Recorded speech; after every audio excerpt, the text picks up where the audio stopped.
Welcome back to the President's Cup here at Iroquois Park Sports Centre in Whitby. Day number 4, things starting to get real. I'm Matthew Carrick alongside Lucas Arger for our first of 4 quarterfinals here on Wednesday. Ladner and the Rivermen are players to watch. We start with Cody Adamson of the Ladner Pioneers. For 2 games, Matt, he's managed to record 3 goals, put up 8 points, been scratched in one of them, but nonetheless, he is a menace out there for the Pioneers offense, and Nations is going to look to lock him down as best they can, but it's going to be a steep challenge. If you look up blue guys in the dictionary, you'll see a picture of Tyler Brown of the Six Nations Rivermen, already 12 points, one of their statistical leaders here in the tournament. 12 points through 3 games, good for averaging 4 per game. They're going to need to lock him off if you're Ladner, but he is a nifty little lefty that can score from all areas on the floor today. Kind of gets lost in the conversation along with some of the bigger points getters like David Anderson in this tournament, Thunderhill. We've seen both of them go for sock tricks here, and don't forget about Tyler Brown. Already a too many men call against the Rivermen. This comes 10 seconds in, and Ty Belanger is going to come all the way up to the restraining line to plead his case with Vince Burrell, the BC official, joined on the floor by Joel Furman and Mark Sands, both of the OLA. Belanger was definitely giving an earful to Burrell right there. He was having none of it, and now we may have a conversation here between Burrell and Sands. We'll see what's going on here. Belanger still barking a little bit, but the call will stand, and it's going to be a bench minor for legal substitution, so Nations will sit for 2 minutes or less, Matt. When I talked to their coaching staff before the game, I said, you guys lost in this round last year, didn't get a chance to play for the Meadows, and they said it really came down to discipline. 10 seconds in, already in the box. First power play coming up here for Ladner. They were 3rd place in the A pool with a record of 1-2. Their lone win coming against Saskatchewan. Running down floor, Ty Logan. Rivermen advancing. The win for Ladner over Winnipeg. Rivermen advancing after beating Saskatchewan yesterday, moving their record to 2-1. Giving them 2nd place in Pool B behind Snake Island, who went undefeated. Pass through the middle. Daniel McDermott to knock it down for Ladner in the white uniforms, red numbers, working away from Alexis Bouquet. Speaking of uniforms, Matt, you and I were talking briefly before the game on the Rivermen's logo and their jerseys. They're still using their old ones with the person in a boat on the river, but their new ones, they are decent, but personally I like the old ones better. I don't know about you. Outside shot.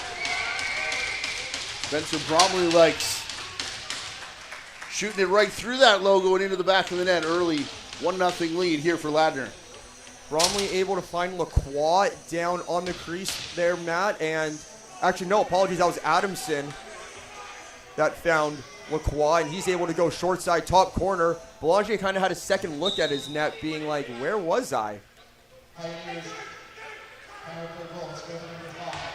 And Belanger haven't really heard or called his name in a number of years, but stepping back in for this tournament and had a very good season in Ontario Series and a good Prezi as well. Has to deal with a deflected shot. Jared Malaki sending that one in. As now Blake Gibson McDonald slotting back into the lineup after sitting out yesterday. Sends it up floor. First day off for Annalise Dockstader. Austin Bloomberg's out. Jared Brandt, Ross Hill, Kevin Hill. The omissions from the Rivermen. Inside shot from Danton Miller. Off Alexis Bouquet. That means no Eric Forselius, unfortunately for Ladner. James Baker. Kyle Williams, a late scratch. Kyle Williams in. Liam McIntosh, the late scratch. Edward McCann, Mark Yingling, and Blake Larson. Also missing for Ladner. Bell almost got called for a crease violation. He's able to stay with it, but that might not work now, Matt, as Ladner's late in the shot clock. Adamson can't dig it out of the corner. Marcus Elvin, another reinsertion into the lineup. The big feisty defender for the Rivermen, securing this possession. Greg Elijah Brown entering his draft year. David Anderson fell in front of him, back to Thunderhill, lets that big shot go, and that bounced off. I believe that's McDermott again, already with 2 blocks here in the game. Jordan Goddard on the run, sidearm, Bouquet the save. I don't think Elijah Brown's going to have to wait long to hear his name called on draft night, which is in less than 2 weeks, I believe, Matt, on September the 6th. Outside, over the shoulder. Chance there from Braden Brushno. Off the mark, though, and transition the other way, led by Jacob Krantz. He'll give to Davin Bomberry. Another one of those glue guys for the Rivermen. Waiting for help off the bench, Elijah Brown. Far side, no shot, Thunderhill. Bomberry does take one. Speaking of glue guys, and this Rivermen team really made of all of those types of players. Just one NLO player in Zach Hairwires on their roster. Definitely. I spoke to Davin Bonberry's older brother, Brendan, a couple weeks ago, Matt, when... Heard of him, yep. When Jake Elliott and I brought him on to the Lacrosse Classified podcast, and Brendan said that it was such a special moment and a real pleasure to play with his younger brother, Davin, as they're almost 9 years apart. So for them to be able to play a couple of games together with the Six Nations Chiefs this year, who are now MSL champions for the 3rd straight year. They will be off to the Mann Cup. But for both Bonberry brothers, definitely a special moment for them to share the floor. Bromley surveying his options, goes back up top to Malaki, who rips and scores past the defender. What a shot from the outside, destined for the corner. Molisi able to use his defender as a screen a little bit. You're going to see him get a seal from right there and a little bit of a switch, and he just lets an outside shot go. He had a little bit of a switch there with Douglas Porter, and he goes far side, and once again, Belanger not able to find his footing there. That's now 2 goals that he's allowed, that he's had a second look at his net, thinking, is my positioning off or what's going on? But he's quickly down 2-0 along with the rest of his team. The last few days of the tournament, Six Nations have been playing in the 5 p.m. slot. So now having to get up and get in early and dealing with a shot from Laszlo Henning was Boulanger again. So getting out of your comfort zone. Ladner's kind of been all over the schedule and also dealing with a time change, which I'm sure isn't much of an issue anymore, but still not sure I want chicken and pasta for breakfast. Getting ready to play at 11 a.m. Not sure that'd be my go-to breakfast menu, I'll tell you that. Sounds delicious. I'm just not sure if I want that at, 9:30 before I play a game. 8 a.m., roll out of bed. And I'm guessing lots of protein, some fruit, bananas. Delayed penalty coming here against the Pioneers. Belanger heads to the bench, Matt. Going to be a slash coming out of the corner, provided Rivermen don't score. Do have the extra attacker, quick stick, and Bouquet nicely to his right to deny Goddard, and we do get the slashing call.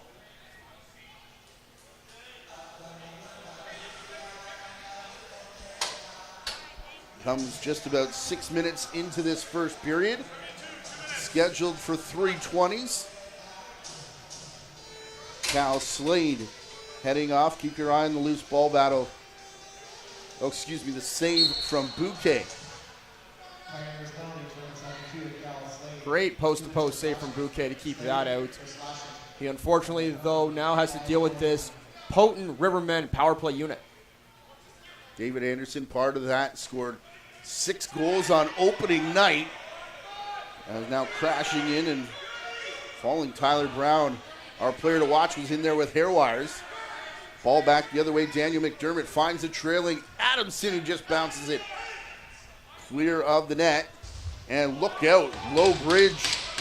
Pioneers player going for the hit, went right up over the top, and I think that is Malasi trying to get his bearings.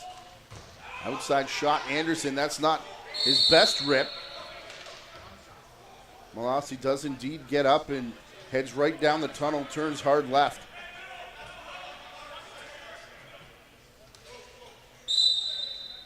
Trainer's going to go chase after him.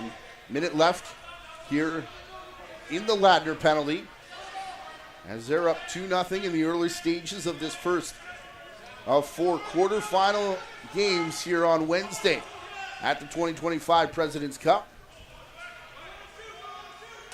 Adamson around his screen, going to take it all the way to the crease before shooting. Belanger there makes the save, made sure it didn't come out of the crease either, and now there will only be 40 seconds left for power play time to work for this Rivermen crew. Brown fakes it to Anderson. Tyler Brown still with it. Anderson to the corner. That's Hairwires on the crease. So is Thunder Hill. Elected not to shoot. He'll give back to Danton Miller. Look at the ball movement here, ending up in the stick of Miller and the back of the net. What a pretty passing play that was, Matty. Tic-tac-toe. Point crease to the shooter. You're going to see it here on the replay. You're going to go from Brown down to the righty crease, up top for lefty shooter, and Miller just going to walk in off the feed from Gavin Bomberry. Just goes top corner on Bouquet, and they were able to make him move, and they were rewarded with their first goal of this contest almost 8 minutes into this game.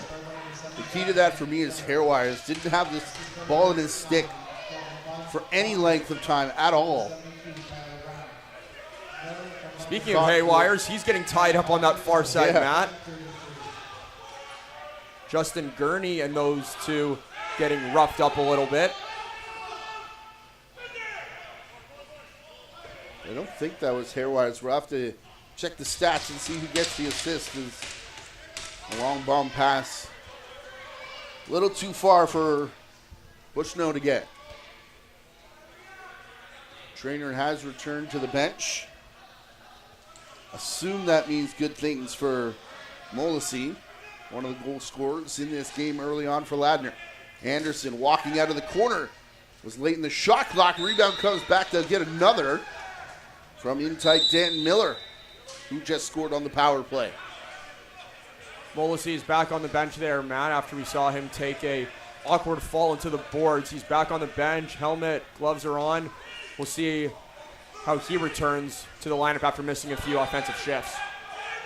Bill Lacroix had lost that. They don't give the Rivermen possession as they pushed it back towards the restraining line. Also why there was no over and back, which means there's less than 5 to shoot. Adamson will oblige the clock. And Belanger trying to get it out. Only have 8 seconds to get it over the timeline. And pretty late in that before Gregory Elijah Brown did make it through center. Here's Thunder Hill, Ontario Series MVP in his rookie campaign. Back to Elijah Brown, shot there off the foot of Bouquet. Caught in the elbow. Underhill had a great junior career, spent the majority of it with the Six Nations Arrows. Played a little bit of his final year down with St. Catharines, made it to the second round of the playoffs last year. But a great pickup for the Rivermen this year as he finished the year with 92 points, Matt. 48 goals for 92 points. That's nuts. Not uncommon for triple digits in some of the junior loops here in Ontario, but 100 points in senior ball is pretty special. Was that Elijah Brown, Matt, that just shot a ball off Bouquet and out of play without a glove? I know this is Hairwires. Oh, my. Number of moves on the doorstep. And Zach Hairwires on the score sheet, tying this game. Watch number 5 here, folks. You're going to see Haywires just slip in underneath, gets the feed on the crease, fakes far side, twists his stick, and goes a little bit for a shovel pass. And it's a shovel shot, actually. Man, you see, keeps his feet off the white line there. And Nations once again Sorry, and Nations now tied this game up at 2s. If you're the Pioneers, he's a bigger body and a guy who, is a very good offensive player, but he will set screens for this Rivermen team for some of the bigger outside shots.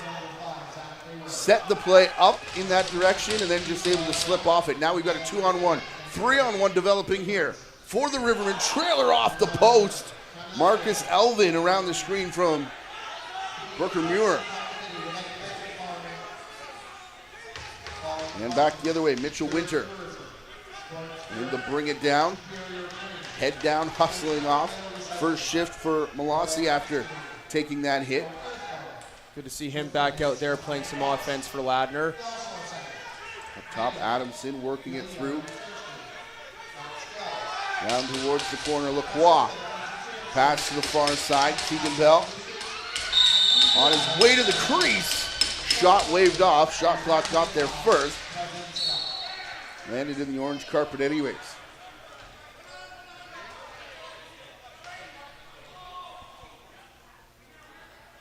Hair wires down the boards. Stepping into a shot, Tyler Brown. Said that caught a piece of Bouquet. Shot clock resets. Not going to matter though as Ryan Jensen is headed back towards the restraining line. We're in a tied game right now, Maddie, but should this game end at the 3 periods, or at the end of 3 periods tied, we would go to a full 10-minute overtime to decide a winner. So it's not like any other senior leagues that we've seen in Ontario or other provinces where it's sudden victory. In this tournament, per Lacrosse Canada rules, you play the full 10 minutes. Shot from Anderson bouncing in the crease. Bouquet has it bounce off him, rolls back out. Auto across the play before we have to deal with that with less than 8 to go here in the first period. Although we are knotted up at deuces. Lacroix sending it through for the cutting Molossi. Puts a little hack on Kessler Doolittle as those two make their way off the floor. Hair wires, pass too hot to handle. Brooker Muir couldn't get it back. Picked up by Ladner. And they're headed out in transition. Briefly had a 3-on-2. Going to be shot right down Main Street. Connor Davidson. Bell recovers the possession. We saw in that last possession for the Pioneers, Matt, officials letting them play, telling them to let it go, keep the sticks under control, and both of these teams want to win, but there will only be one winner, as unfortunately one of these two star-studded organizations will be playing in a consolation match tomorrow. We go down to 2 games a day starting tomorrow. Are we 5-8? I think we're 5-8. Is that not? I believe you are. And speaking of number 8, I believe that's going to be Daniel McDermott. That's going to be the penalized player here for a hold as we see Mark Sands make the official call. Both teams perfect on their first power play chances. McDermott does indeed go off for the hold. Danton Miller scoring on that nifty back and forth crease play last time.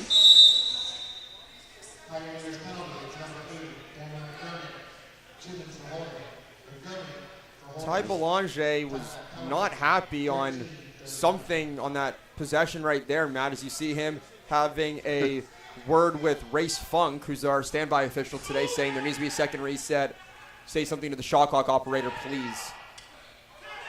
Taking a little off the shot, Danton Miller that time. Rebound's going to roll back to Belanger, who runs it back over the restraining line. In a bit of a mood this morning. Not a morning guy, I guess, Ty Belanger. Clearly not. No, you see him. Outside shot, Jordan Goddard scores.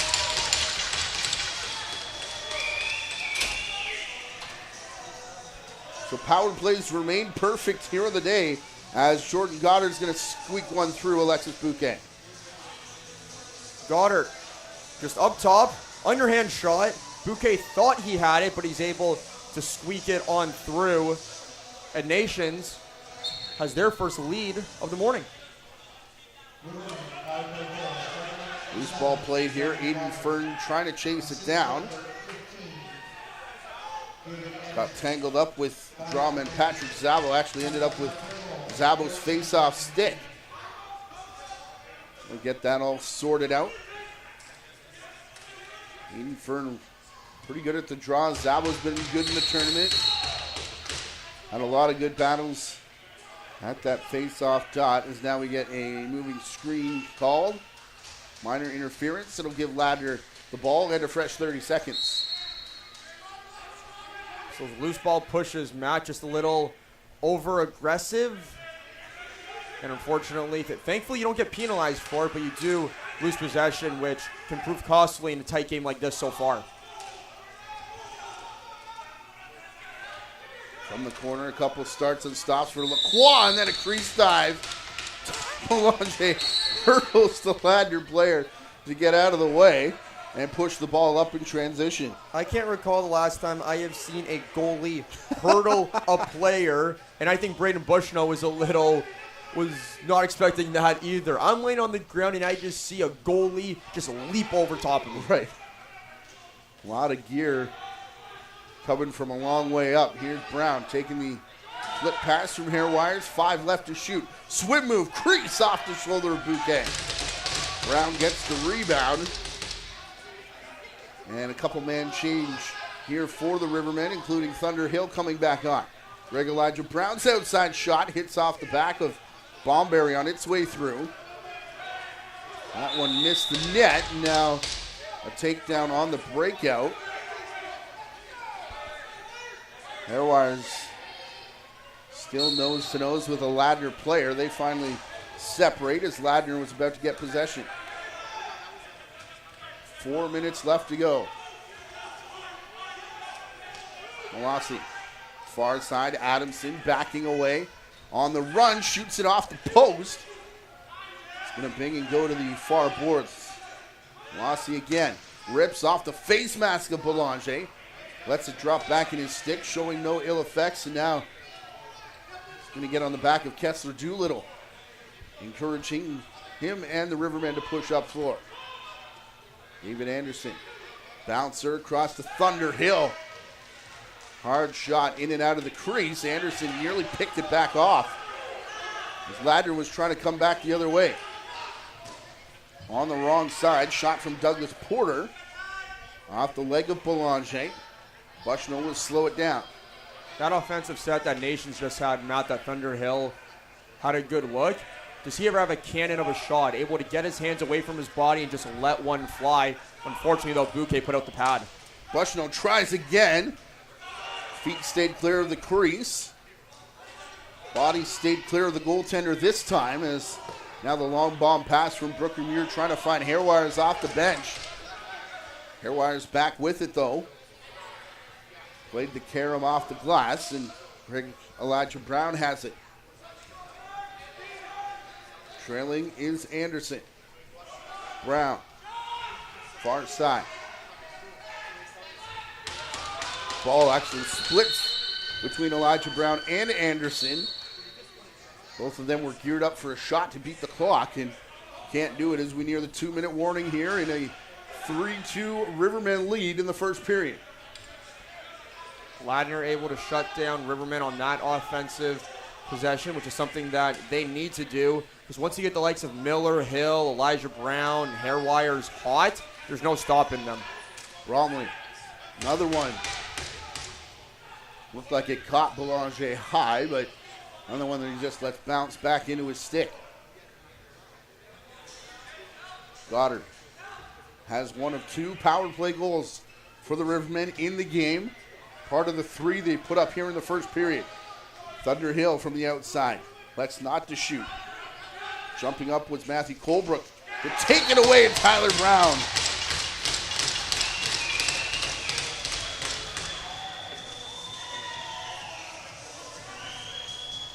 You're going to see Brown here on the far left side of your screen there, Matt.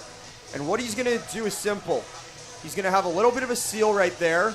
He's then going to pop out, sticks up right there, catch, release, and just goes up high on Bouquet, and he never saw that as Bouquet was screened from Porter, and Nations now has a 2-goal advantage.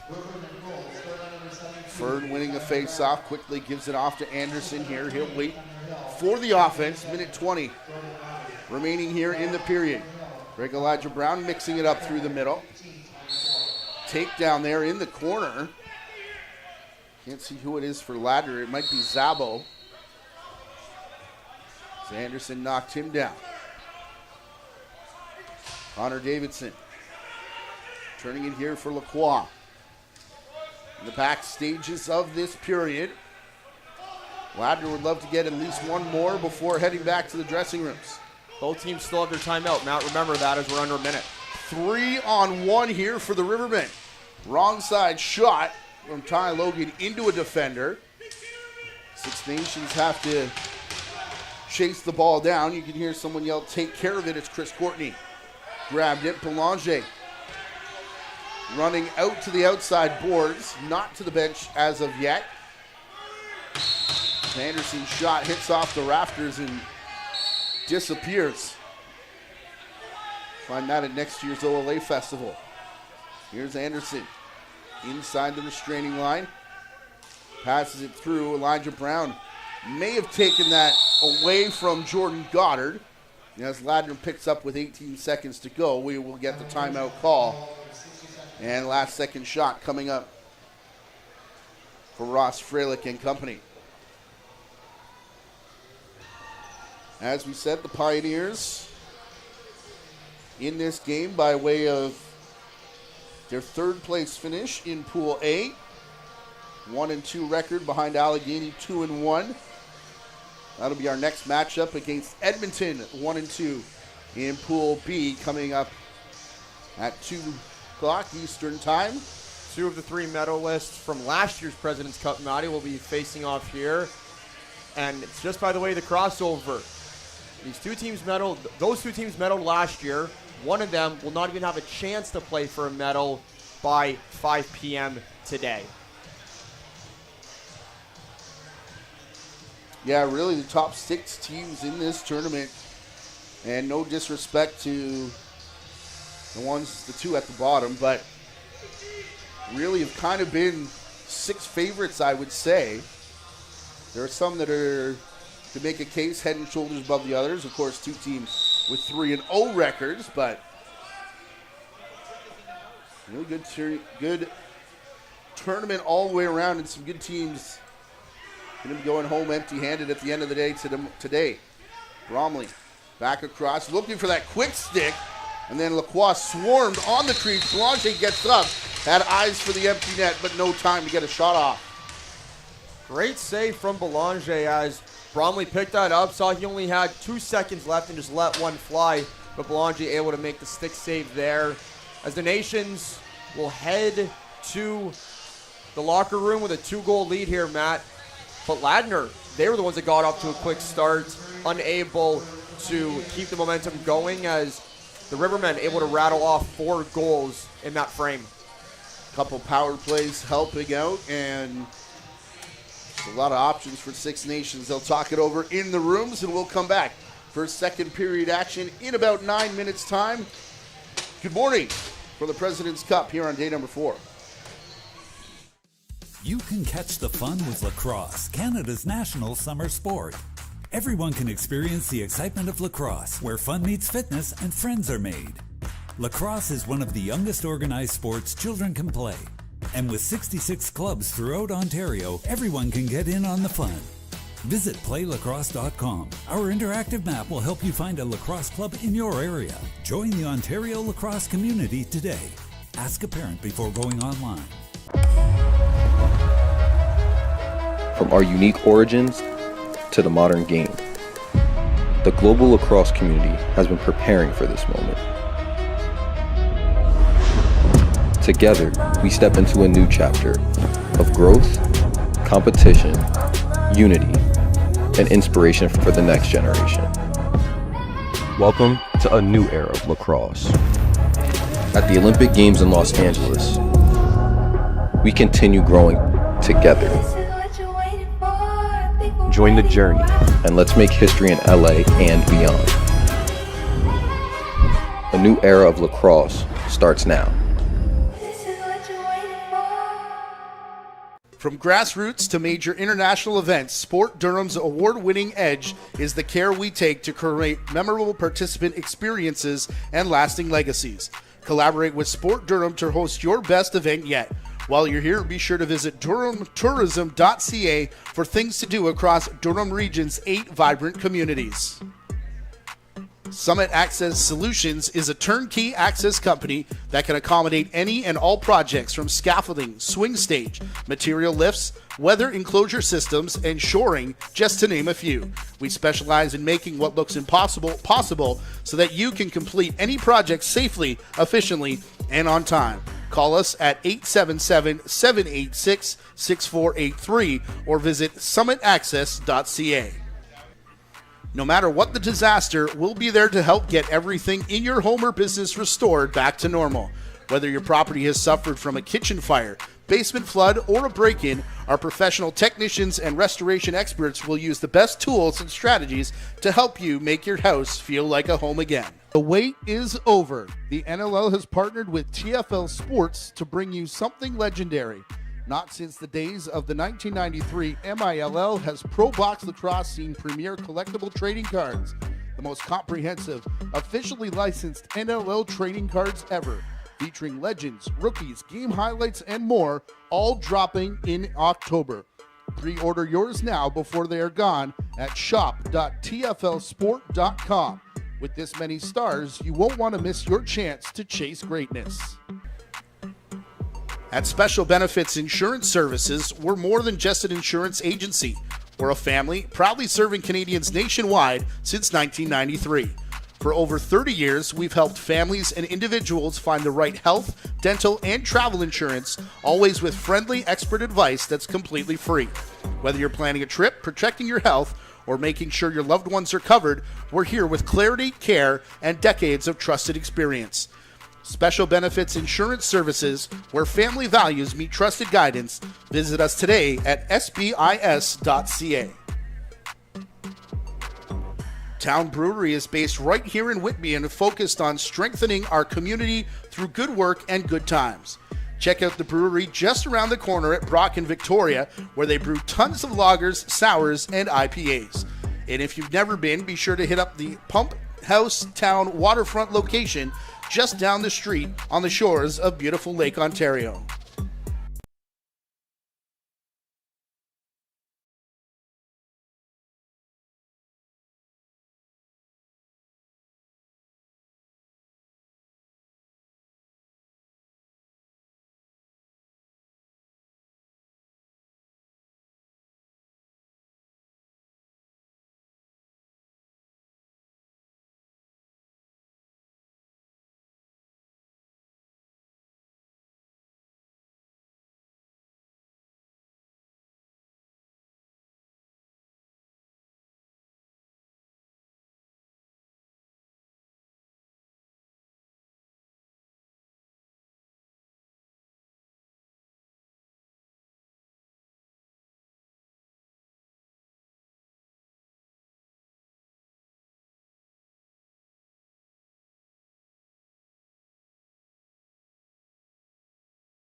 That's why I said ready when you are.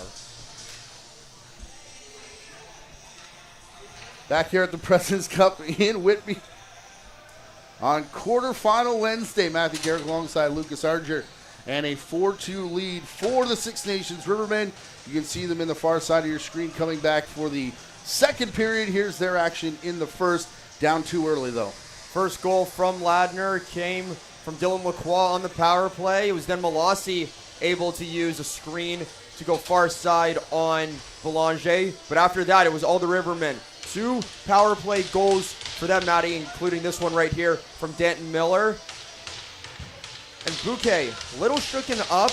Not sure what was going on a couple of these goals. Right here, you're going to see hair wires just slip underneath his defender, and no help there. Here's another power play goal from the Rivermen. That was Goddard from the outside. But if you're Ladner, you need to stay out of the penalty box here because you're still 100%. Well, both teams are still 100% on the power play here. But the Pioneers especially can't afford to spend the rest of the game in the penalty box. Once again, hello and good morning to everybody tuning in live. About 650 of you all. Love to know where everyone's watching from in the chat. If you are taking this one in live, is number of repeat viewers we recognize. First of 4 quarterfinals here on the day, final day at the President's Cup, where we have 4 in one day. Second period underway. Both teams perfect on the power play in that period. Rivermen 2 for 2. Ladner 1 for 1 as the bouncer skips away from the Rivermen and into Bouquet. Rivermen scoring 4 goals off 15 shots and 2 off 19 for the Ladner Pioneers. The second period is going to benefit Ladner a ton, Matt, if they're able to use it effectively. We saw them use the transition game a lot in their first game of the tournament. We saw them do it against Brooklyn and Allegheny, so we will see if they can do it here against Nations. Davin Bomberry on the crease. Maybe feeling it a little bit as he landed hard at the side of the net. Definitely, you could see him getting up and limping a little bit to the bench. He seems to be in some discomfort. We'll see if anything happens there. Errant shot here for the Pioneers.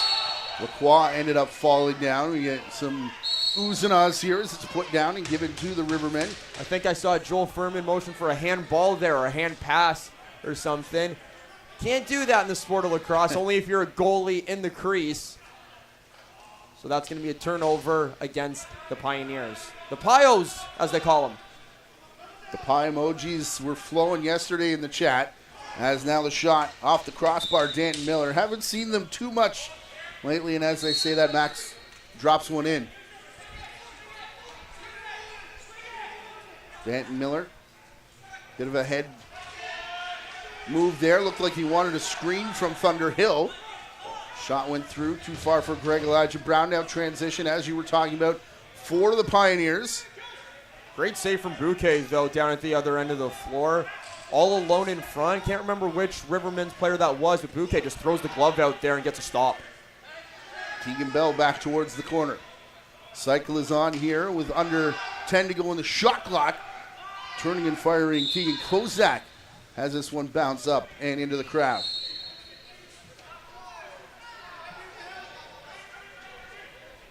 Over center, Jacob Kranz to Hairwires, high stepping, backs into pressure, gets shoved out. Good defense there, Cal Slade. Far side, Anderson's got it again. Watch out for him. First time we've really seen that big shot go today. Bouquet saw it as well. Colebrook now for Ladner, onto the crease. Belanger in the rocking chair makes the stop. What a save from Belanger. Squeezes the pads, falls backwards a little bit. Able to keep that out as Rivermen got numbers the other way here for a second, Matt. And that was Christopher Courtney that was on the crease that elects to pull it out. Started with Thunderhill's pass. He was on the wrong side. Otherwise, probably see him let one fly. Danton Miller back in front. Thunderhill cross-check. Big collision into the end boards. And Mark Sands just going to give a possession call. I think on the backside, Matt, that was Joel Furman making a crease call. So if people are wondering why Ladner has the ball, I don't think it was the possession or the collision on the boards. I think it was a crease call from Six Nations.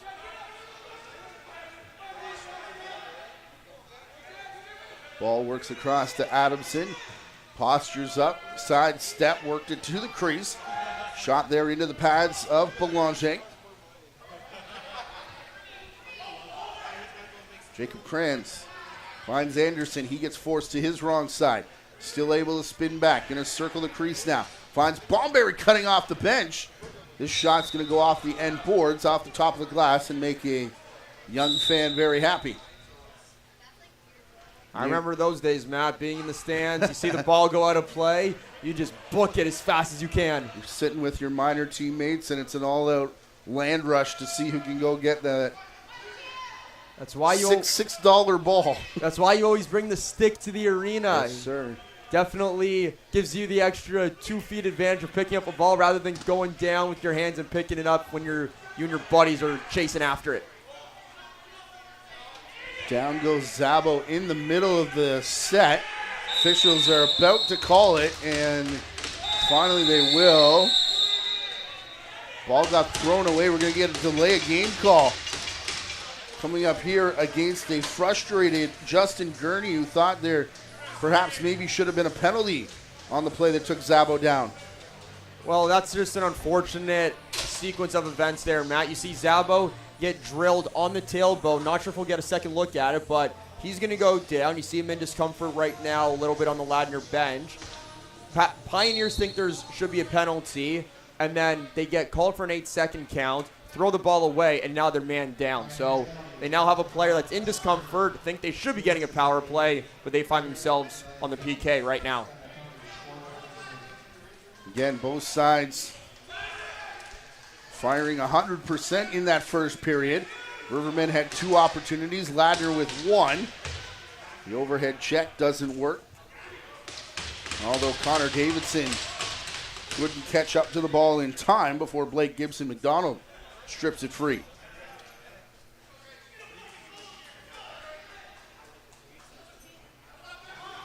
Danton Miller ready again. Him and Hairwires, the lefties. Up top, Greg Elijah Brown all watching. Anderson's sidearm, look out, that one. We got some hacking and whacking there. And that's unfortunate right there, as official Vincent Burrell went in to try and break that up, caught a stick up high, and Ladner is now going to be down 2 players here, Matt, for minute 09 or less, and you can see Davidson pleading his case. I think Burrell looking for a towel. I think he's just checking to make sure he's all right as we get another look at it. Nothing coming of that play. No, Gurney does go off. Or pardon me, Davidson. Gurney was out for the delay of game call. Davidson goes off for the scrum, not for the hit on the ref. Burrell still checking. He's giving the towel back to longtime trainer Wade Thompson, and remains on the floor. How about a 5-on-3 now for the Rivermen for another 45 seconds, although Colebrook able to pick up the loose ball. Someone caught by the turf monster there over by the Rivermen bench trying to get onto the floor. Brooker Muir to Miller. Side of the crease, Hairwires. Anderson behind the back. Ball movement again before Miller is going to rip and nearly ended up in his own bench off the rebound. Brooker Muir, the safety valve. Shot one off the post, so going to trigger a reset for the Rivermen. And a goal for Hairwires. Down by the crease. Power play remains perfect on the day. 5 and 15 connecting on that play, as David Anderson able to find Zach Hairwires on the crease there, and you can see Bouquet shaking his head here. You're going to see Anderson go down low, far side, and actually no, it's a cross crease pass from Goddard. So 3 players connecting on that power play marker for Six Nations, and they're still on the man advantage here, Matt, for just over a minute. Anderson's first point here in the game. Fern winning another face-off, and that'll get the power play unit back out there. 3 power play goals of the 5 on the board for Six Nations here in the game. This will be their 4th opportunity, which continues. From the 5-on-3, no look pass to Danton. Miller already has one. Bouquet nicely to his left for the catch. Times Zabo fell on his own and had a bit of a chuckle with the Rivermen defender, Porter. Playing it back through. Pioneers trying to kill about 20 seconds of this power play. There's about 2 seconds more. Penalty clock over shot clock, which is at 10 right now. Spencer Bromley circling the crease with 5 left to shoot. Looks like he's got no intentions of doing just that. Throws it in the corner. And for the first time today, penalty kill gets the better of one of these two teams. Still 5-2 Rivermen, though, with 12.5 left to go here in the second. Thunderhill. Outside surveying options. Had a couple peeks at the net. We'll give to Anderson, who rips and scores. Anderson already has a couple assists on the morning here, Matt, but he's looking for his first goal, and he's able to get it here. So he gets an outside shot through Bouquet. Can receive the pass from Thunderhill, and Anderson just walks in, underhand rip, and you can see that Davin Bomberry was running through at the time Anderson shot, which may have screened or fooled Bouquet a little bit. But the Nations continue to pile onto their lead. It's now up to 4. Davin Bomberry in the middle of the offense. Oh, that's not no. good, Matt. That's not good. Yeah. You see Zabo clutching his left knee immediately. The medical staff for Ladner out quickly. It's Brittany Hawkins, who we've called her name a little too much here in this tournament.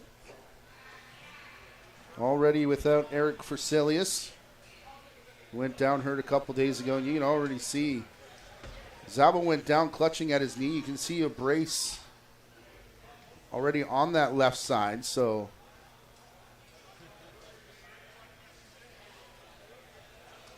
it's those non-contact plays that you hate to see, Matt, and those just make you kind of grit your teeth and go ooh and ah. But thankfully he's up, walking off under his own power for the majority of it. So you see right here, watch his left knee here, folks. that actually was a contact play. My bad, that was. Quite some amount of contact there with Blake Gibson-McDonald coming in for the faceoff, but gives everyone a chance to catch a bit of a breather here. We'll keep an eye on Zabo, who is the top draw taker, like we said, for this Ladner team. It'll be a pretty big loss, and already without one of their biggest offensive weapons. Shot there from Anderson. Bouquet caught it that time. Quickly outletted for Douglas Porter. Well, Matt, I said there were 2 things that Ladner needs to do in this period, and they've only been able to do one of them effectively so far, and that's use a transition game.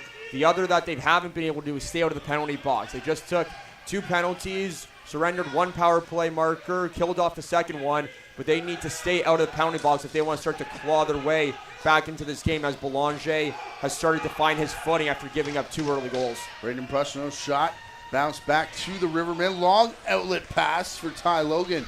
In on Bouquet, who gets the better of the Rivermen transition. Player tangled in behind. Logan fell, knocked his man down.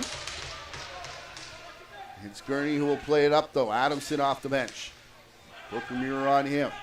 Playing to the far side. Rivermen player taken down, was looking for a moving screen call. Belanger got up, looking transition, heads up. As Jensen came off the bench with Marcus Elvin in his crosshairs. That could have been a big physical play up near center there, Matt. Blindside shoulder check that could have caused some chaos, but thankfully it doesn't. Rivermen now got 10 on shot clock. And they'll put it to the crease. Hairwires bid for the hat trick denied, but he'll draw another penalty. It's a cross check for Ryan Jensen, who couldn't catch up to Hairwires. And he is a handful when he decides he's going to get to the crease. You're going to see it here on the replay. Look on the far side of the crease. And that's going to be, just watch number 3 on Ladner. Comes in, takes the shot. I believe that's Hairwires that took it. And then Jensen just follows him and just shoves him from behind onto the carpet. He will sit for 2 minutes or less.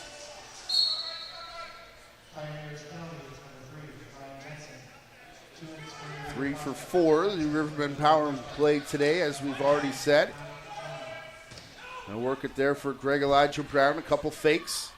Initial shot off the end boards. Halfway through the shot clock. Danton Miller, David Anderson. Shot comes back and just staying out of the crease was the Ladner defender. Connor Davidson did well. Rivermen will get it back, however. Danton Miller. Defender Colebrook right in his face. It'll be tapped back across the Hairwires. Circling the crease, quick stick, Anderson. Nice stop, Bouquet to his right. I believe Cal Slade lost the stick on that play, Matt, and he was able to block a shot with his hands. Just threw them out there, took it right in the palm, didn't phase him at all. And then a couple seconds later, Bouquet with a big-time save.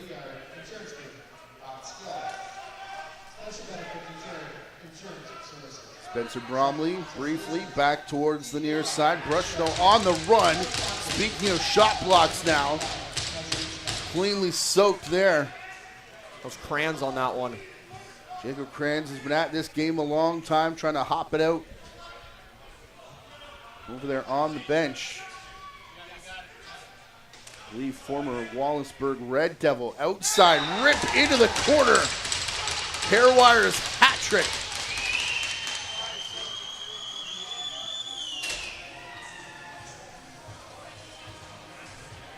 Hairwires scores his third of the game to complete the hat trick, just like Jordan Goddard scored on the power play here. Just takes it up top, drops the head of his stick, changes the angle a little bit. Remember, it's a sidearm shot, so it can go anywhere, high or low.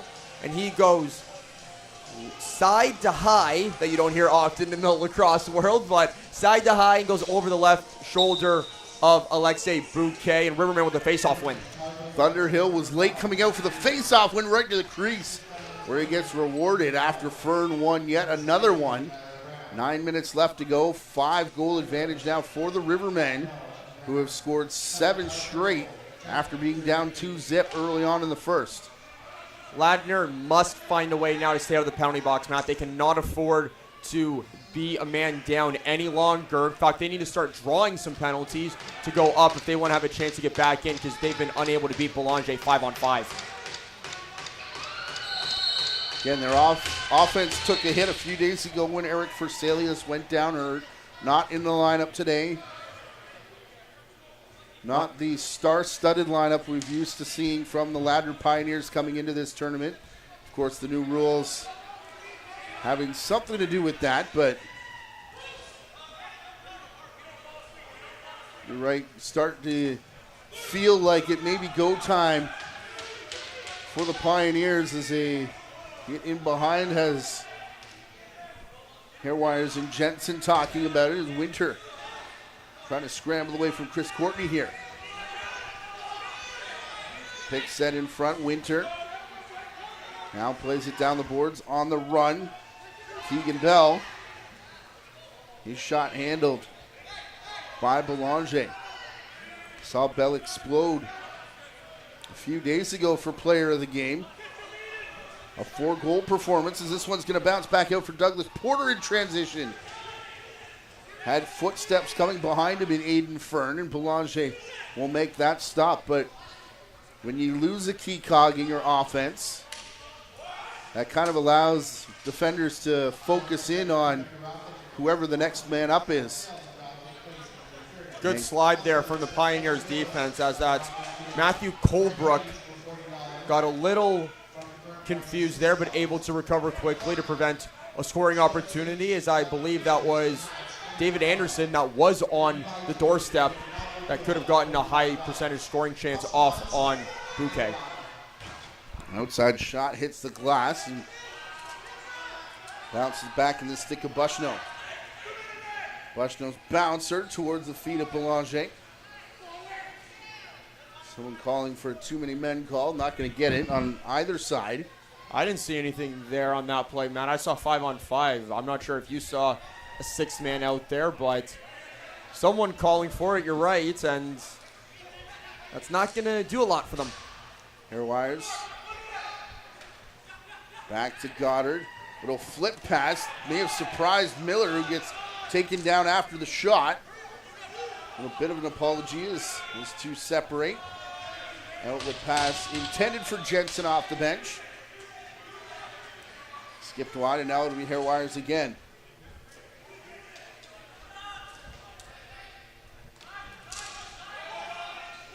That's a healthy hack right there from Slade that he gets away with on Davin Bonberry. As Bonberry gets it right now. Dive attempt, lands in the crease. Bouquet all over it as he came to his left-hand side. Porter. Round a screen from Davidson. Porter going to wait for Laszlo Henning. Circling through Dylan Lacroix. Pass went right off his face mask and ended up in the corner. As now Ty Logan will jog it back the other way. So both teams are doing well preventing transition, Matt, but no teams have been able to generate any transition opportunities.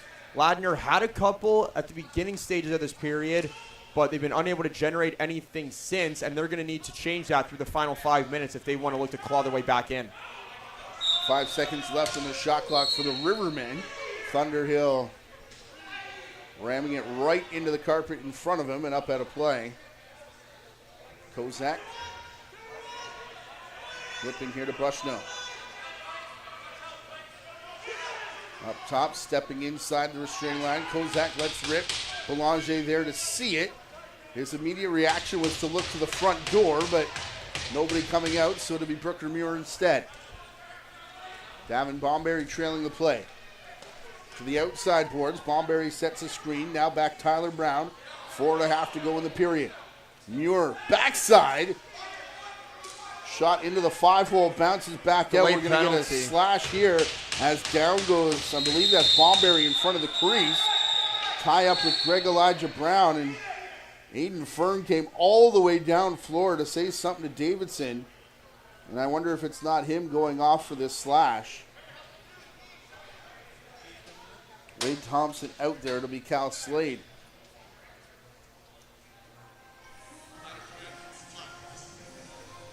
So we're going to see another look here. Watch number 72 in white on your screen, folks. It's going to be right there. Oh, my goodness. It's going to be that two-hand right on the leg of Davin Bonberry. Mark stands right in front of him to make that call. That's just an easy call for an official, Matt. You just see a player put two hands on their stick towards the bottom of the shaft and just go whack. Ball was there. Definitely not a play on it. And right into the leg of Bonberry. 6th power play of the game. There was an earlier 5-on-3 as well. Anderson starts it with an outside shot. Saved by Bouquet. Winter has a man off the bench. Couple fakes, they score. Spencer Bromley. I talked about them using the transition game, Matt, and it doesn't matter how you get it. You got to generate them some way, somehow, in some fashion. And if it takes them killing a penalty to do it, so be it.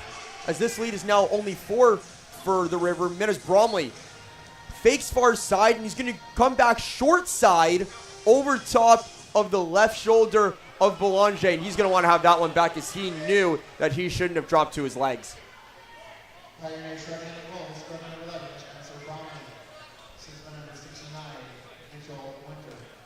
I believe 31 minutes and 36 seconds of shutout lacrosse for the Six Nations Rivermen. We talked yesterday about my math skills, so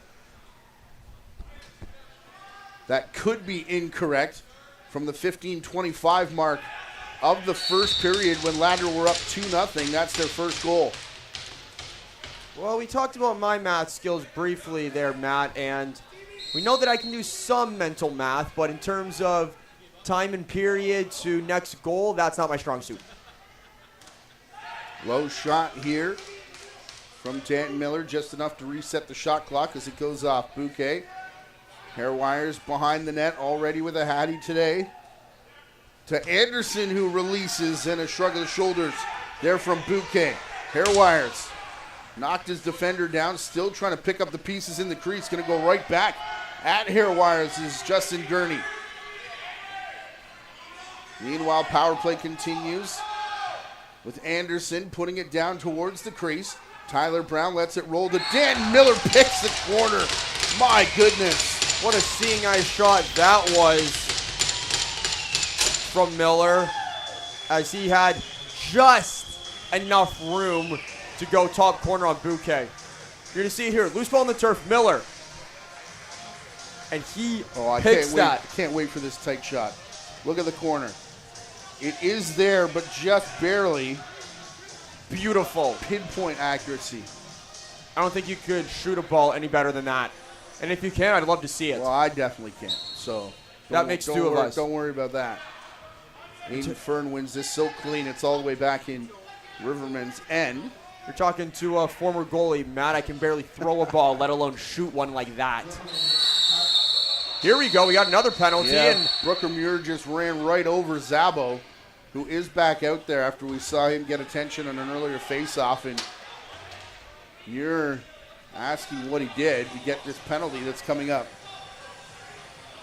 Not going to lie, Matt, not sure why he's asking. He knows exactly what he did. He ran over 30 feet and just barreled a guy from behind. We'll see if we can get a second look on it. But, oh my gosh. Just watch 56. You see him running, one hand on his stick, and just shoves a guy from behind. Yeah, that's not even possession worthy. That's a penalty. Not sure what the official call was, interference or illegal cross-check or a rough or something of that nature, but that's just a bad penalty to take if you're Nations. You don't need to take that right now. Initial Pioneer shot bounces all the way back outside. Adamson going to quarterback this power play. Just the second one of the game. First one came 10 seconds in on a too many men call. Outside look, Henning had it rattle around inside the feet of Belanger. Rivermen want to push. Anderson, that 1 foot high step, high stick, went undetected in through the middle from Marcus Elvin. Wasn't undetected by Gurney. He went right back in his face. I think Ladner was calling for too many men on that play as well, Matt. When the Rivermen were trying to get their D guys off and their O guys out, I think 5 might have been on the floor, and Ladner was calling for it. Greg Elijah Brown, though. Short-handed, nifty little move working here with hair wires. That's now each team recording a short-handed marker there, Matt. You're going to see the feed from hair wires. Elijah Brown just floats and pops off his guy that he was being defended by Kyle Williams. And Bouquet just not pleased with himself after that one, as that's a goal that he would like to have back. So both Bouquet and Belanger each surrendering a goal that they would like to have back. 5 power play goals.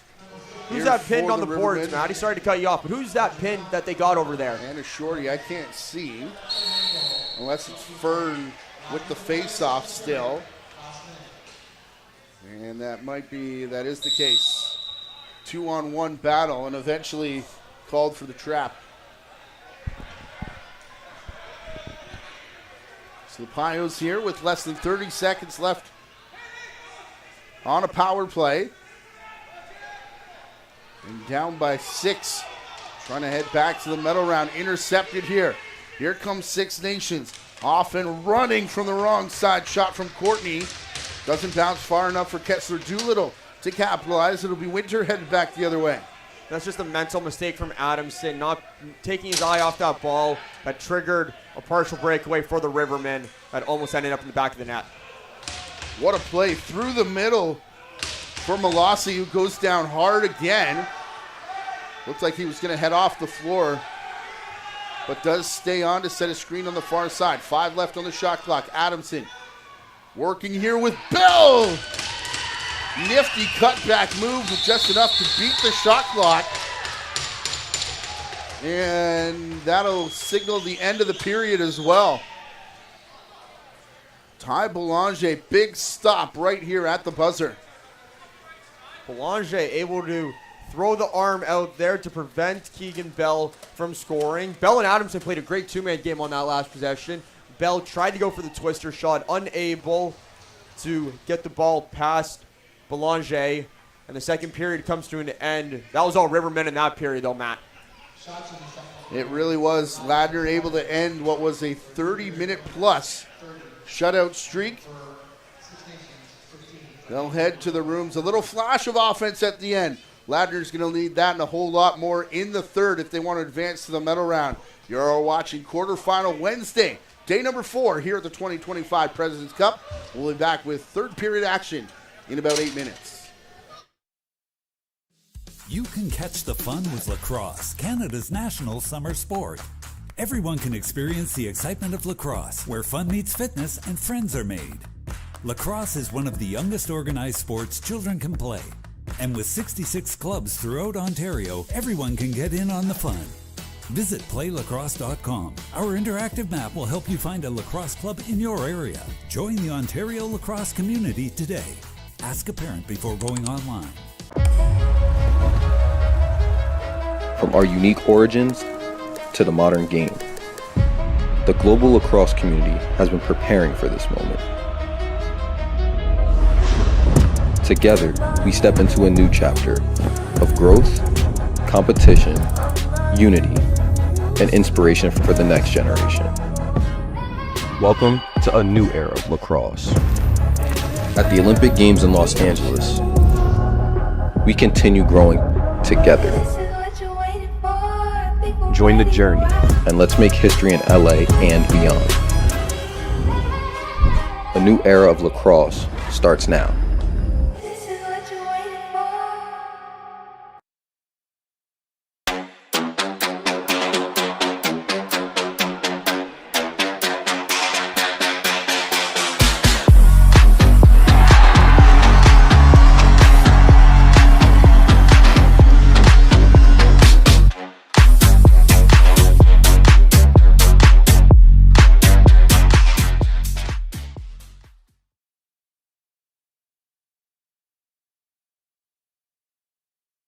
From grassroots to major international events, Sport Durham's award-winning edge is the care we take to create memorable participant experiences and lasting legacies.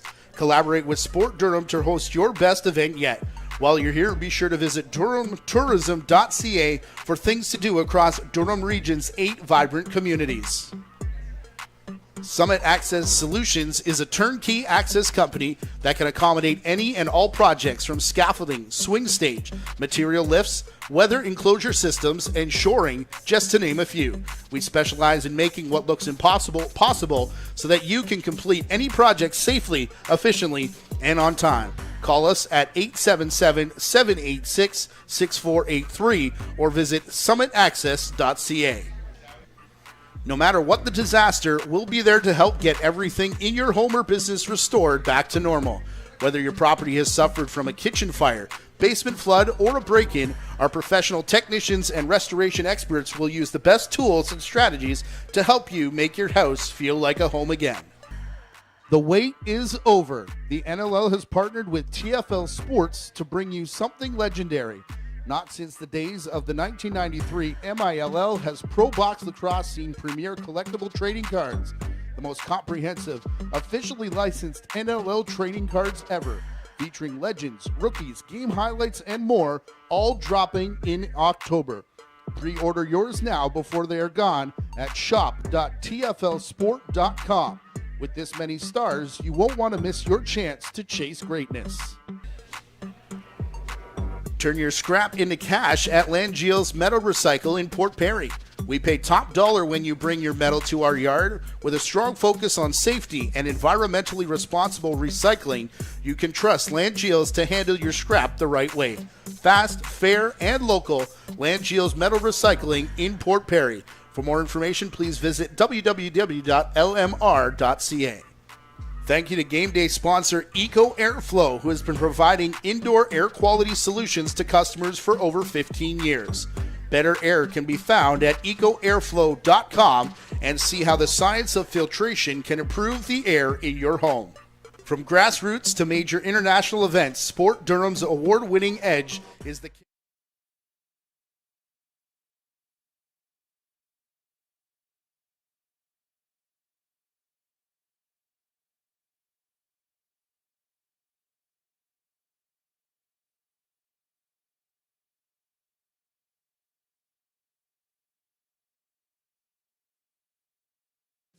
You can catch the fun with lacrosse, Canada's national summer sport.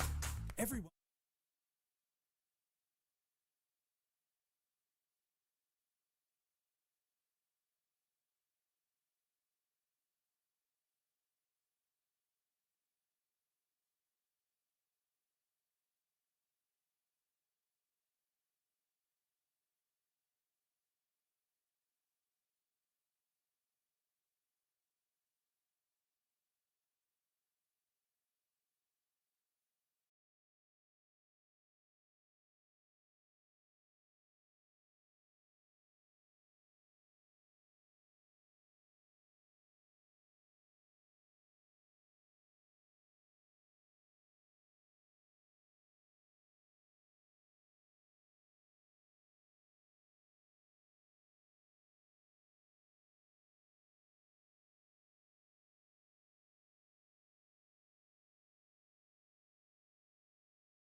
Back here at quarterfinal Wednesday at the 2025 President's Cup in Whitby, Ontario. A 5-goal period for the Six Nations. Rivermen have them leading 9-3 after 2. Lucas. Ladner got into some penalty trouble, Matt, and they were unable to use the transition game effectively, and that kind of hindered them as the Rivermen able to score 3 times on the power play en route to a 5-goal advantage so far. Lone goal coming here from Bromley as their transition game started to work towards the end of the period. Scored on the penalty kill here. But this goal right here from Danton Miller. Wow, what a seeing eye shot that was. All the shooters from this Rivermen team, and it's actually Zach Hairwires leading the way with a hat trick. Anderson, a goal, 4 assists. Same story, Tyler Brown. Statistical leader for the Pioneers is Spencer Bromley with a shorthanded goal and 2 assists. As you look at Ty Belanger, still in the net. Alexis Bouquet, same story. Still about 20 seconds left to go before we get this one started. So we can remind you that coming up at 2 o'clock, Allegheny and Edmonton. The crossover 2-3 game between the A and B pool. Snake Island and Winnipeg at 5 o'clock, Brooklyn, Saskatchewan, to close out day number 4 here at the President's Cup. And then we'll let you sleep in tomorrow. 5 and 8 as we go down the stretch. The consolation games headed tomorrow. You win today, you're guaranteed a day off, which is awesome, and 2 more games, which, well, ask the players how awesome that is. Although it does mean that you're going to be playing for hardware guaranteed. Definitely. Lacroix and the Pioneers controlling this face-off. They're saying Pioneers getting 1 goal off 11 shots in the period, 5 off 15 for the Rivermen. I believe those numbers, but that evens the shot totals 30-30, which I was a little surprised to see. Yeah, definitely. It seemed like Nations had more shot opportunities in that period. Alexis Bouquet making a lot of saves. Penalty in the middle here. Another one coming up to Ladner as Ryan Jensen took Greg Elijah Brown down in the middle. And some energy coming out of the rooms, but you can see some long faces now as Pioneers are going to go off for a hold. You're going to see it right in the middle here. It's going to be number 3, Ryan Jensen, that is penalized. That's Brooker Muir, I believe, that was coming around a screen, and Jensen just clamped down on him. And it looks like Ross Freilich is going to have a question here, and officials are going to get together and have a brief conversation about something. We're not sure what it is. David Anderson, does he have a necklace on?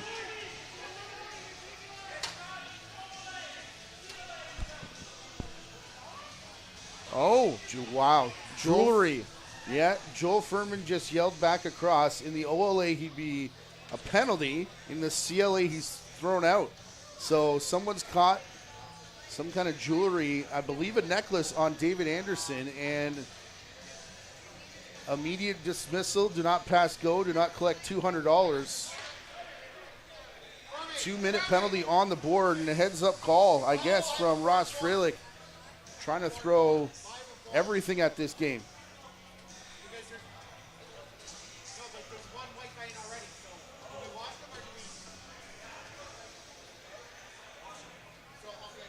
Oh, so okay. Turns out even better for Ladner, as they were about to go shorthanded, because this would even it up, and we're on the same stoppage. They're going to wash both penalties, and we'll go 5-on-5. Great heads-up play, and that's just veteran coaching from Freilich. Aiden Fern coming in to serve, and Wayne Hill having a word with Furman and Sands right now. Not sure. They don't want Fern in the box to serve in case there's a penalty. Well, remember, have to serve 2 plus the dead ball. Correct. So you don't want your draw man in there. Looks like it's going to be Rod Squire coming over to serve the deuce here. Yeah. And I think that's a heads-up move from Wayne Hill. So we play 5-on-5 here, Matt, as those penalties will wash each other. Out to the far side. Adamson wanted it as he cut through the middle. Henning unable to oblige. Bromley with it now. Pulls it back down. Drew a slash. Penalty is going to come here. High stick to the Rivermen. It'll be the 3rd power play of the game for Ladner. 1 for 2 coming in. And Brooker Muir headed to the box. So you're going to see Brooker Muir here. Just gets the stick up high in around the head area. He does make contact with the helmet, and that's just an easy call for the officials. But for the Six Nations fans kind of groaning on that one, they're not pleased with that call as they're now down for 2 minutes or less. Here's Adamson, Bromley. Working it through Keegan Bell. Bromley shot, initially stopped by Belanger. Second chance off the post. Adamson gets one, fires it off Bromley. And then second chance hits the end boards and will go for an over and back.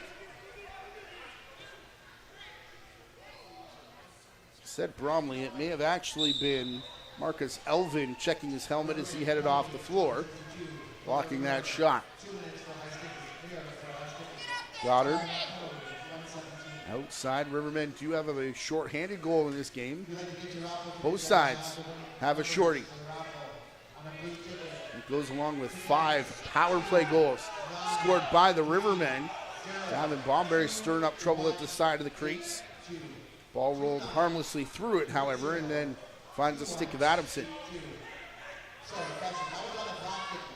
Last minute of the power play. Adamson and Bell. Behind the back, returns to Keegan Bell. Put a couple chops on the Rivermen player chasing the ball. Bell's got it back again with a fresh 30 seconds. Down to the crease. Bromley shoots, bouncer scores.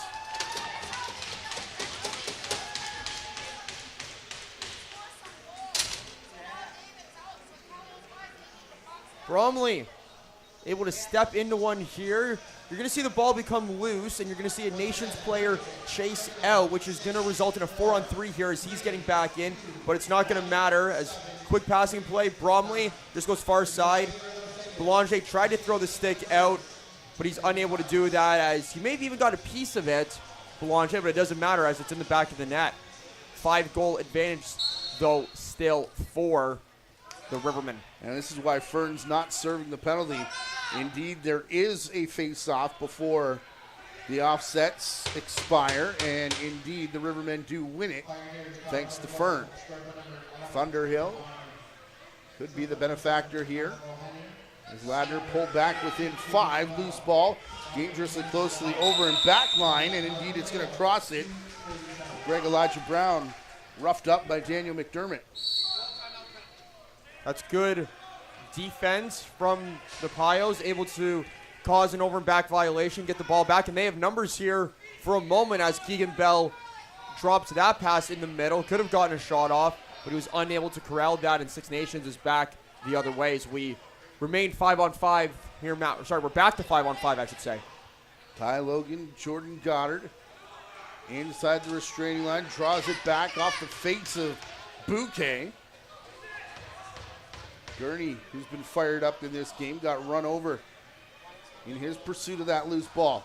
Far side, Hairwire's taken down, and then a big stop from Bouquet.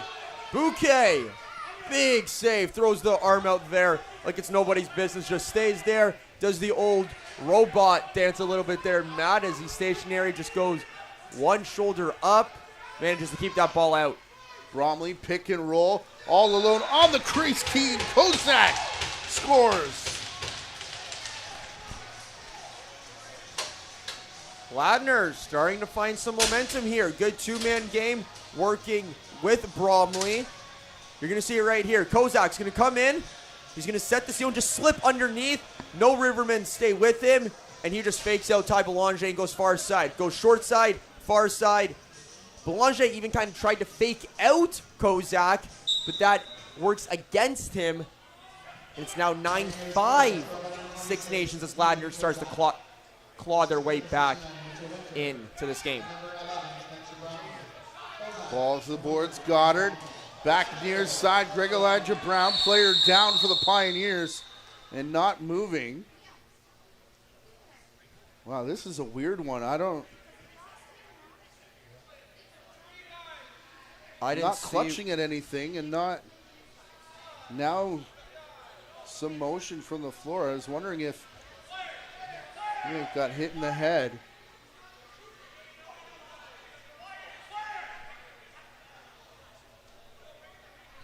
You're going to watch number 8 here on your screen. Was that a stick up on the collarbone area on the backside? Well, he's going off holding kind of top shoulder neck area, so hopefully just kind of stinger area for McDermott, but it was really weird the way that he just kind of dropped down. He fell instantly, Matt, and he didn't move. So I wondered if it wasn't some kind of head or something, but looks like he is paying attention to the neck area. We'll pay attention to Greg Elijah Brown, who's got goal number 2. And a 10 spot now for the Rivermen.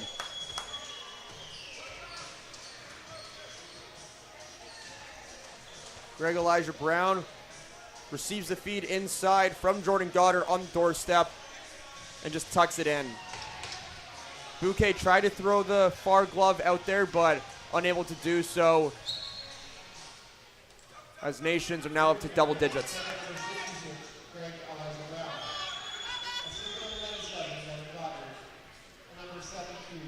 Loose ball on the turf, corralled by Six Nations, as I don't think we're tracking face-off wins here, Matt, but if we did, Aiden Fern would have a ton here in this game. Yeah, many face-off wins and throughout the tournament. Here's Goddard. Greg Elijah Brown getting the latest goal. I know Pat Gregoire really high on GEB, who will hear his name called in a couple weeks entering the draft. Davin Bomberry roughed up in front of the crease. Thought he maybe got back up with intentions, but just leaves with a parting word. Speaking of Pat Gregoire there, Matt, the on-the-clock staff that Gregoire is a part of, along with some other people in the lacrosse community, put out an article last night on other names to keep an eye on at the NLL draft coming up in a couple weeks. They wrote one on offensive players and defenders, but they put one out last night with some other names to look out for, and GEB was on there. And rightfully so. 1, 2, 3, 4, 5. Pioneers called for too many men. Didn't have it when the whistle was blown. It must have been running up in transition, and Ross Freilich wants to know the same thing. Where was it?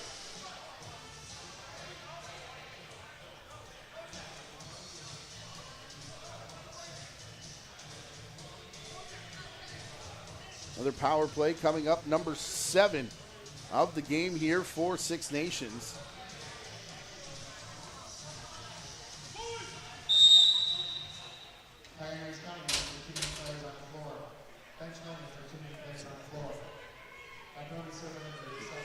Either 7 or 8. Anyways, I had one marked down, and then we'd even it back up with the equipment call against Anderson. Look out. If you're Adamson, I don't think you wanted to catch that ball, Matt, as Marcus Elvin was right there and could have absolutely leveled him. Yeah, Marcus Elvin, a fierce customer on defense as well, playing offense while he's on the floor. Sounds like something I'm not interested in at 11 o'clock in the morning. Out from the corner, behind the back, on the crease. Not interested in it at 8 o'clock at night either, let's just be clear. This one's going to be played up to Dan Miller. Goes quick stick for Goddard. Bouquet didn't really know where that one was. He knew it hit him. He just not sure where it ended up. But thankfully, it ended up right in at his feet, near his stick. Keeps that one out. Adamson one-on-one. Keeping a high here with Elvin. Screen coming. Adamson will work around it. Now it goes past Muir. Takes the shot. Belanger the save there. Tyson Bomberry had a bit of a shove for Adamson after that shot was taken. You can see Thunder Hill streaking in off the bench. He was open, and I think he wanted that ball from Brooker Muir, but Muir elects to pull it out, and the power play unit now sets up for the Rivermen. Thunder Hill always wants the ball, I promise you. Tyler Brown's shot. Skipped off the end boards, headed back in his direction, but in the stick of Connor Davidson. By that time, he'll rip. And that's off the arm of Belanger, who will keep it in his crease. 15 seconds now left to kill here in the Henning Minor penalty. 5 goals in 12 and a half minutes here, Matt, which is very doable for Ladner. But they need to stay out of the penalty box and make sure Nations does not score another one, and they're going to need to do it all, both using offensive and defensive possessions effectively. Greg Elijah Brown on hat-trick watch. He'll give to Hairwires, who completed his last period. Haven't heard much from him here in this third, however. As now Colebrook won't get it for the Pioneers. We return to 5-on-5 with 8 minutes gone here in the final regulation time period. Horse collar coming up to Fern. Grabbed a big piece of the jersey and then Going down awkwardly was Lacroix.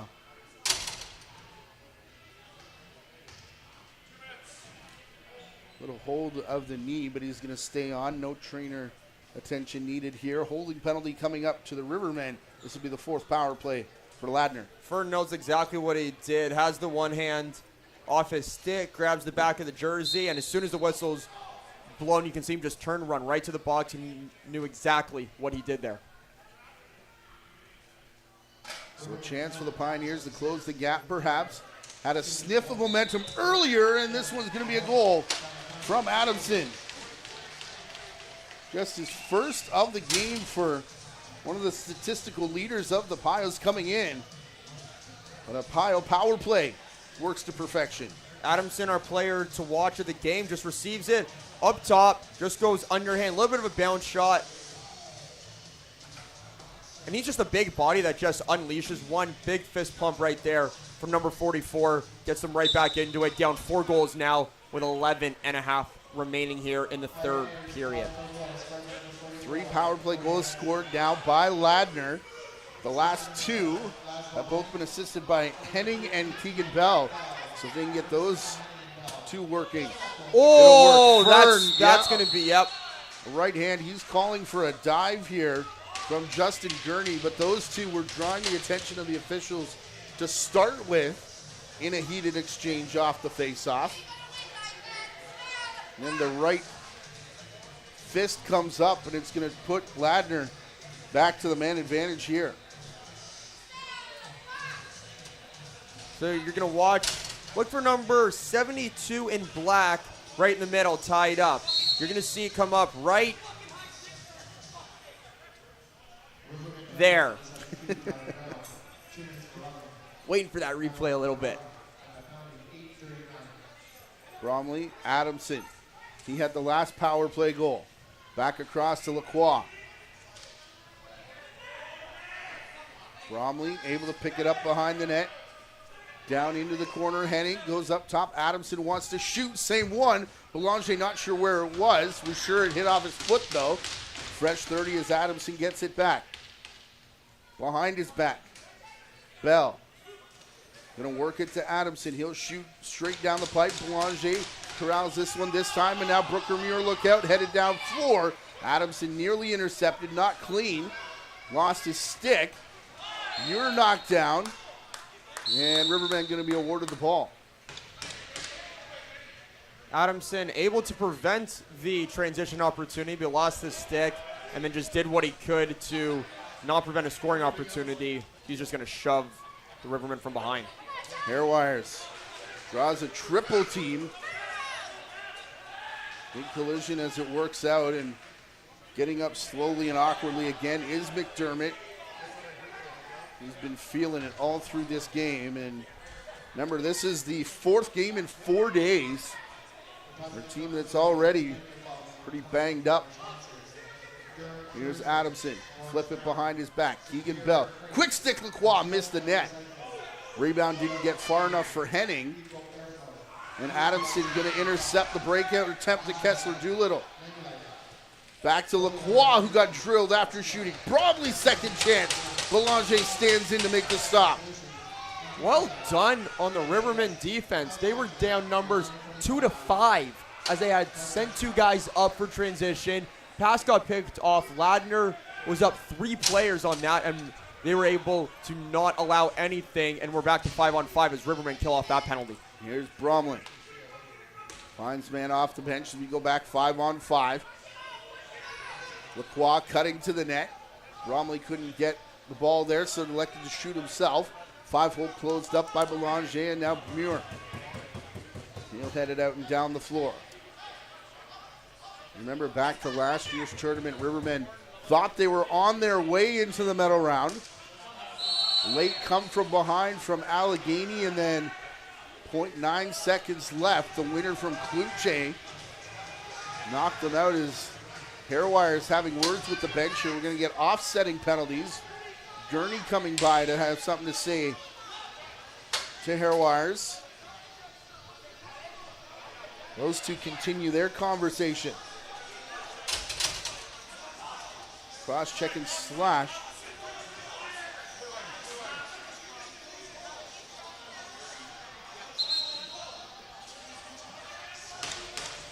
Ball will stay with the Rivermen as we play 5-on-5. They had it when the offsetting penalties were called.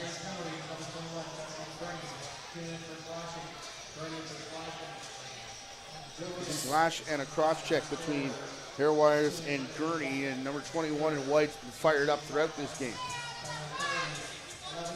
So now we're at the point of the game here, Matt. It's a 4-goal game. There's 8:47 remaining here in the third period.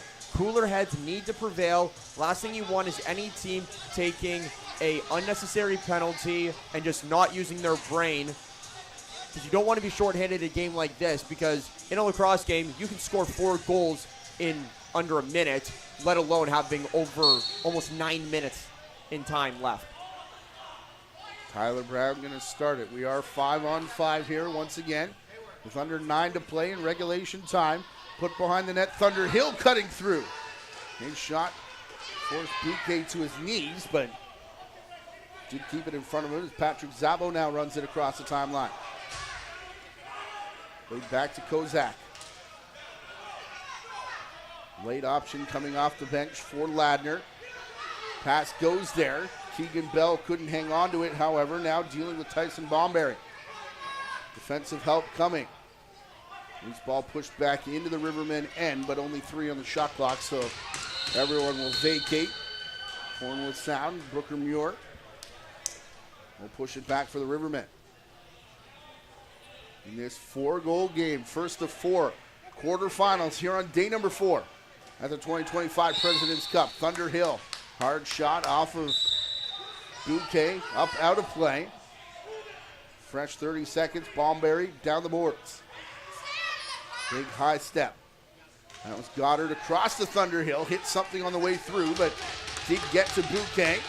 Resets the clock once again for Goddard and company.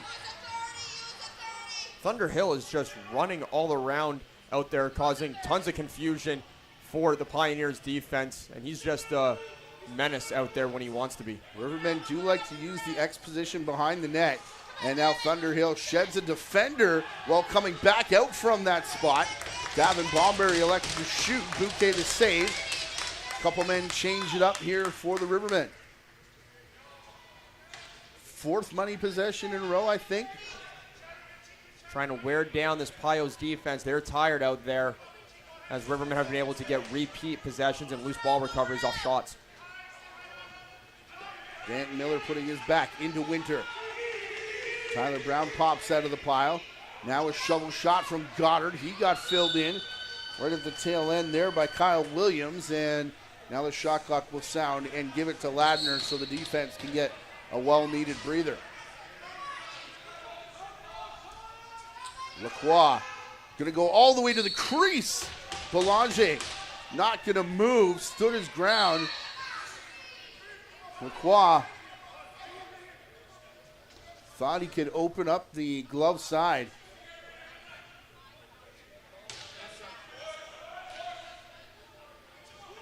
Tyler Brown. And again playing to Rod Squire, taking an offensive shift here. Gavin Bomberry to Thunderhill, tried the dunk attempt, forgot to take the ball with him. Kind of important, I've heard, Matt. Yeah. I think the stat is 0 goals have been scored by someone without the ball. Velocity finding Bell, cutting through. Force Belanger into a save. We get a collision down in the offensive end as the Rivermen are going to keep it just over the half floor line. Make changes here. Quick peek at the clock for Danton Miller. Out to the outside boards. Tyler Brown, no room to work through. Rod Squire back across for Miller. And of course the Rivermen, their top lefty and Hairwires, top performer of the game, still in the box serving the offsetting minor. And it's now stretched into about 4 minutes here. Adamson through Lacroix and Bromley. Bromley drags it to the corner. Matching him stride for stride. Jacob Kranz backdoor cut. And unable to find Henning. Shot clock's going to sound on Adamson. Had a defender in front of him, posturing up over top of the ball. Final 5 minutes of regulation time here at Iroquois Park Sports Centre in Whitby. 2025 President's Cup on quarterfinal Wednesday. Pass intended for Greg Elijah Brown. Jumping the route was Jensen.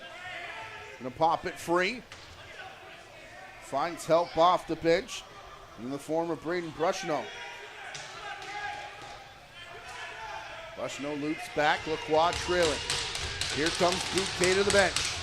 Kozak on the boards. Extra attacker out there. It is Bromley. Out from the corner, Lacroix. Look at the pile up in through the middle. All of that to open a shot for Keegan Bell, who couldn't catch the ball.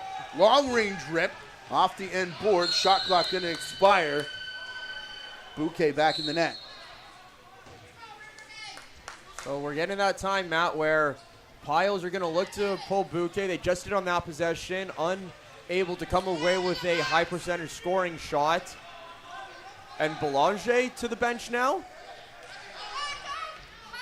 Ty Belanger's done this a couple times where he'll just run to the outside boards and not the bench. And Davin Bomberry will run himself to the crease with perhaps the dagger.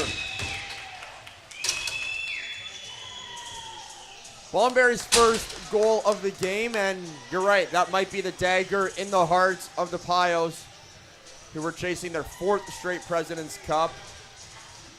It's going to be Thunderhill finding Bomberry backdoor, and Bomberry just slips underneath Davidson and just goes far side short side. He pulled it back to go short side on Alexis Bouquet.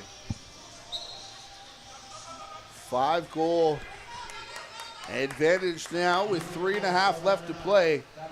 And the math is easy from here on out. Win and you advance. Lose and you got one more game, and it's tomorrow, and it's the consolation round that nobody wants to be a part of. Greg Elijah Brown upended, looking for that pass. Ladner with work to do. Bouquet getting the call, but he missed it as Lacroix heads into the net to Belanger. Now Bouquet going to run it off. 3 minutes left to go. Kozak jumps his way over the restraining line. Wolosi, Adamson shot. Belanger having a look at the empty cage down floor. Rainbows it to Brooker Muir instead. Oh, what a Bouquet! save! Oh my goodness. Full sprint, got the stick on it. I mean, end of the day, that's not going to be a game saver or anything like that, but that was still cool. I don't care. Adamson, Lacroix. See if it gives a boost to the offense, maybe. Skipper off the end glass, not this time. Chasing it down, Kessler Doolittle. Put a hit into McDermott. Shot clock sounds against Ladner. Jensen thought that Rivermen had possession. That just bounced all the way back. And past the line. Also a half-hearted argument for an over and back. And my goodness, Danton Miller in a big shoving match over on the far side, and eventually just calling it a moving screen before anything got too mean between him and Connor Davidson.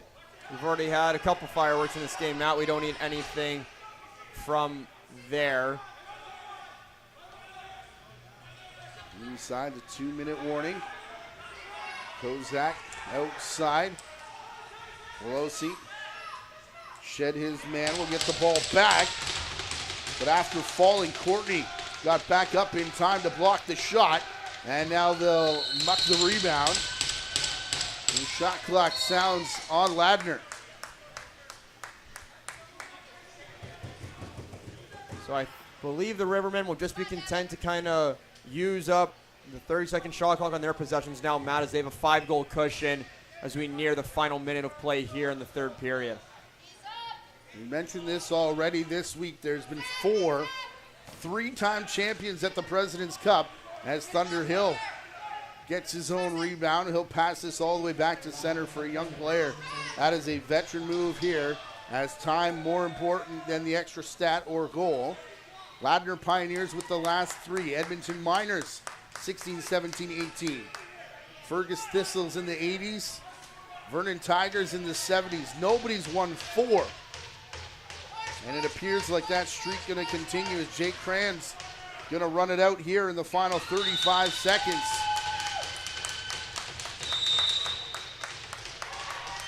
Ladner Pioneers would be in the, I believe it's the 5 o'clock game. 30 seconds remaining. We'll try and confirm tomorrow's schedule. It is a consolation game. Rivermen going to get the day off tomorrow before coming back for the semis on Friday.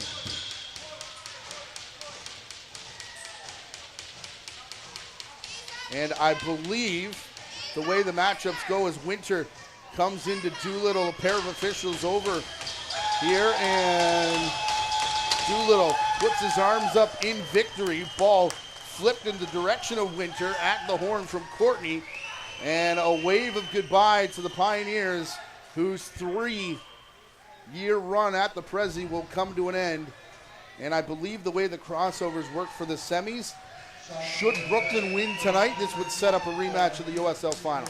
Absolutely, it would be that way, I'm pretty sure, Matt. And if we are treated with that semifinal matchup, that will be a good one, as you know the Rivermen are going to be out for blood after losing to Brooklyn in the Ontario finals. You see the handshake line here. Belanger and Bouquet, longtime buddies with one another. They hug it out as they know that one of them will now play for a medal, regardless of what happens in the semifinals here. You know the Rivermen will have a shot at bringing home some hardware.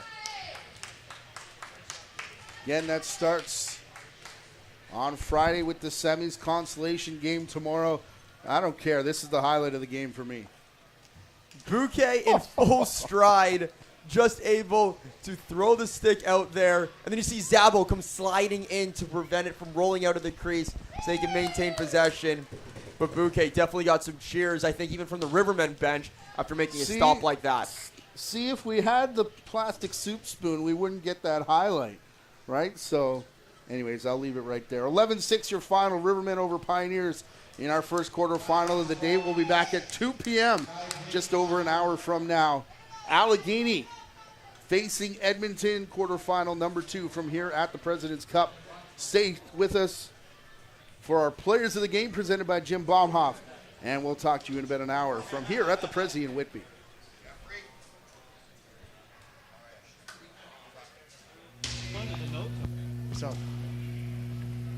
And to present the Players of the Game, Jim Baumhoff.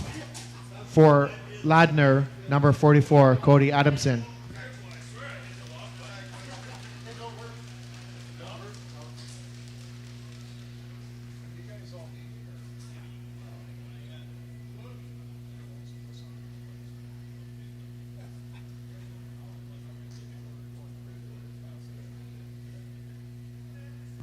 And for Six Nations, number 76, Aiden Farron.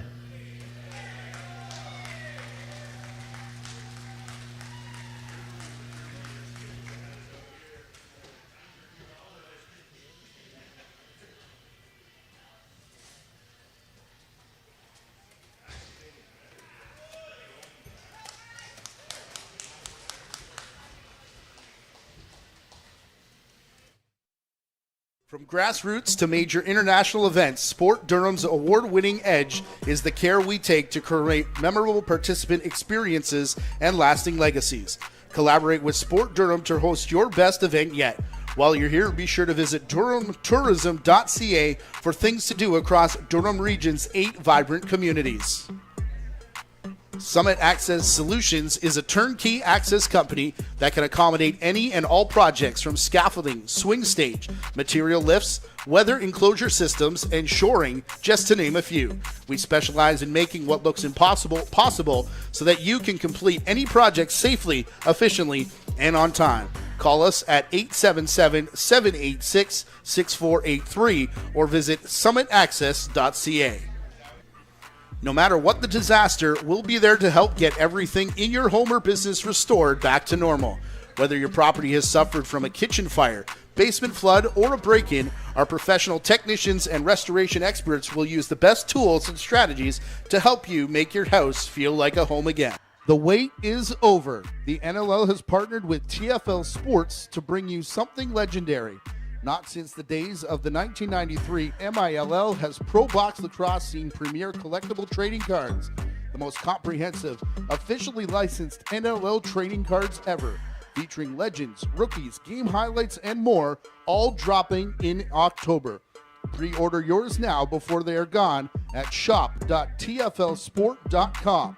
With this many stars, you won't want to miss your chance to chase greatness.